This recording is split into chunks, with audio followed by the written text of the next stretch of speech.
విశాఖలో కూటమి కార్పొరేటర్లు మీడియా సమావేశాన్ని నిర్వహించారు. ఈ సందర్భంగా మూర్తి యాదవ్ మీడియాతో మాట్లాడుతూ బొత్స సత్యనారాయణ బీసీ మహిళపై కుట్ర అంటూ బీసీల గురించి మాట్లాడుతున్నారని, గ్రేటర్ పీఠంపై కుట్రలు చేస్తుంది, కుల రాజకీయాలు చేస్తుంది వైసీపీ నేతలే కదా అని బొత్స సత్యనారాయణను ప్రశ్నిస్తున్నామన్నారు.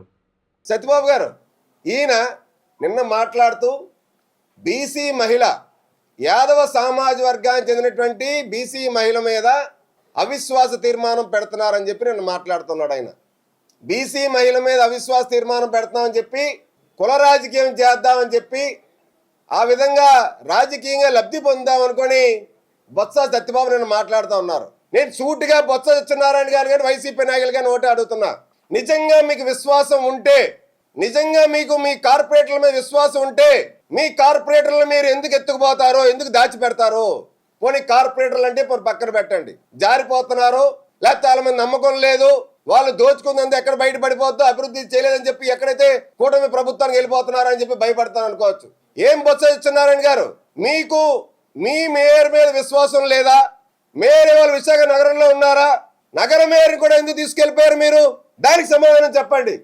అంతే తప్ప లూలు మాల్ కోసం, బీసీ నాయకత్వం కోసం, బీసీలకి ఇవాళ పెద్దపేట వేయడం కోసం మీకు మాట్లాడే నైతిక హక్కు మీకు లేదు. బొత్స సత్యనారాయణ గారు, ఇవాళ బీసీలు పెద్దపేట వేస్తామని మేము చెప్తున్నాం. నిజంగా మరి ఇదే బొత్స సత్యనారాయణ గారికి, జగన్మోహన్ రెడ్డి గారికి బీసీ మహిళని మాట్లాడుతున్నారు కదా, యలమంచిలి మున్సిపల్ చైర్పర్సన్ ఎవరండి? బీసీ కదా, పిల్లా రమణ్ కుమార్ గారు అనుకుంటాను. మరేమి ఇప్పుడు వైసీపీ నేతలు అవిశ్వాస తీర్మానానికి ఇప్పుడు నోటీసులు ఇచ్చారు అంటే మీరు చేసేది ఒక మంచిదా? మేము చేసేది తప్పు రాజకీయమా? మీరు చేసేది సంసారం మళ్ళీ ఇంకోటి చేసేది అంటారు. అలాగా మీరెందుకు అవిశ్వాస తీర్మానం బీసీ మహిళ మీద ఇచ్చారు? అక్కడ ఇప్పుడు ఇచ్చారా లేదా? మీరు మీ పార్టీ వాళ్ళు ఇచ్చారా లేదా? దేనికి ఇచ్చారు మీరు?